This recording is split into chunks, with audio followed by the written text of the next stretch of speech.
আমি এখানে কড়াই নিয়েছি আর এখানে সর্ষের তেল দিচ্ছি। প্রথমে বড়িগুলোকে ভেজে নেব।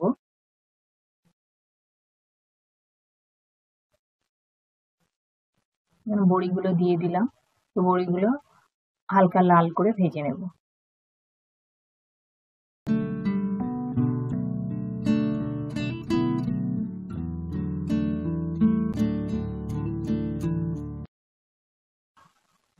বড়ি দেখুন ভালোভাবে ভাজা হয়ে গেছে, তো এবার বড়িগুলোকে তুলে নিচ্ছি।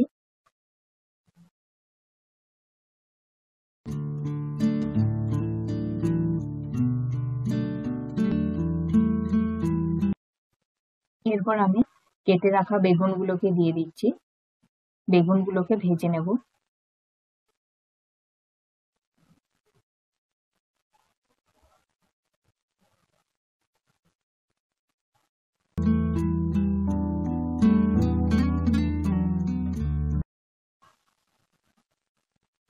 দেখুন বেগুনগুলো ভালোভাবে ভাজা হয়ে গেছে।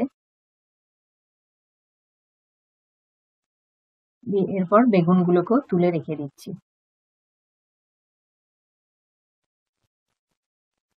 এরপর আমি আবার দিচ্ছি তেল। এরপর দিলাম 5 ফোড়ন। এরপর আলুগুলোকে দিয়ে দিচ্ছি। আলুগুলোকে আমি আর আলাদা করে বেগুন বা বড়ির মতো ভেজে রাখিনি, একবারেই তরকারির সাথে আর কি ভেজে নেবো, সেই জন্য আলুটাকে 5 ফোড়ন দিয়ে এবারে একসাথে ভেজে নিচ্ছি। আর এর মধ্যে কেটে রাখা বরবটিগুলোকেও দিয়ে দিলাম। আলু বরবটি 5 ফোড়নের সাথে একবারে একটু ভাজা ভাজা করে নেব।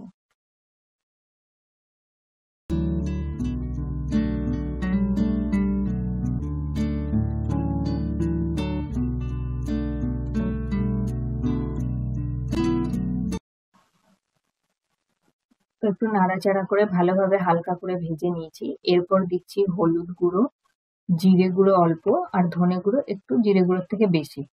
যদি চামচের হিসাবে দেন তাহলে 1 চামচ ধনে গুঁড়ো দেবেন, তো হাফ চামচ জিরে গুঁড়ো এরকম। যদি হাফ চামচ ধনে গুঁড়ো দেন তাহলে হাফের হাফ জিরে গুঁড়ো দেবেন এই হিসাবে। তো ধনে গুঁড়ো, জিরে গুঁড়ো আর হলুদ দিয়ে আমি একটু নাড়াচাড়া করে নিলাম। চাইলে আপনারা এখন লঙ্কা গুঁড়োটাও দিতে পারেন একসাথে।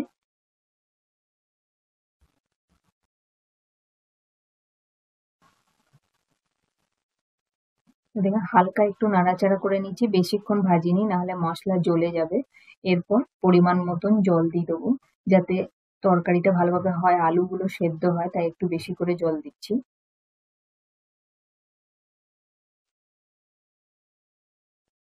জল দিয়ে একটু নাড়াচাড়া করে দিচ্ছি।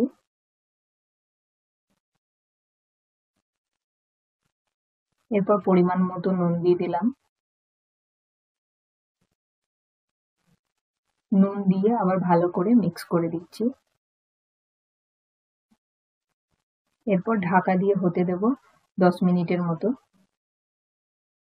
তো কিছুক্ষণ বাদে আমি ঢাকনাটা খুলেছি, তা ঢাকনা খুলে একটু নাড়াচাড়া করে মিক্স করে দেব, আর দেখে নেব যে আলু সেদ্ধ হয়েছে কিনা। তো এখনো পুরোপুরি আলু সেদ্ধ হয়নি। তো এই সময়তে আমি ভেজে রাখা বেগুনগুলোকে দিয়ে দিলাম, আর ভেজে রাখা বড়িগুলোকেও এর সাথে দিয়ে দিলাম। এবার ভালো করে আবার একটু মিক্স করে দেব।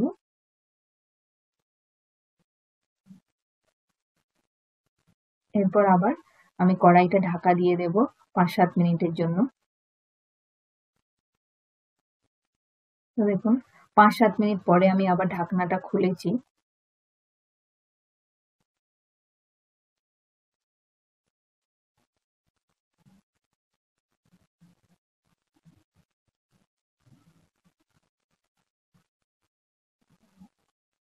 তা আলুগুলো প্রায় সেদ্ধ হয়ে এসেছে, তাও আরো কিছুক্ষণ একটু কুক করব।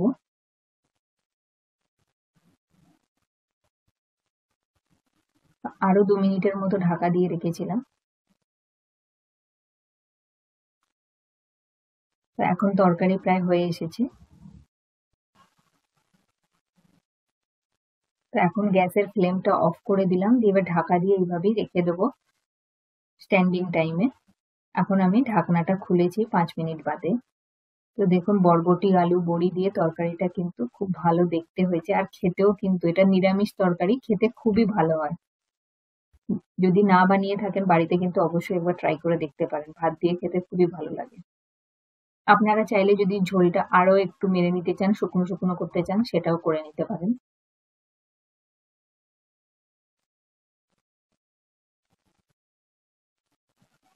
তো তরকারিটাকে এখন আমি কড়াই থেকে তুলে নিচ্ছি, আমি এখানে সার্ভিং বাটিতে নিয়ে রাখছি।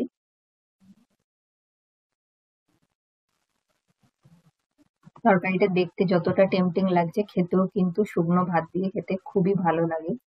আসলে আমার মা এরকম ভাবে বানায়, তো সেই হিসাবেই আমিও বানাই।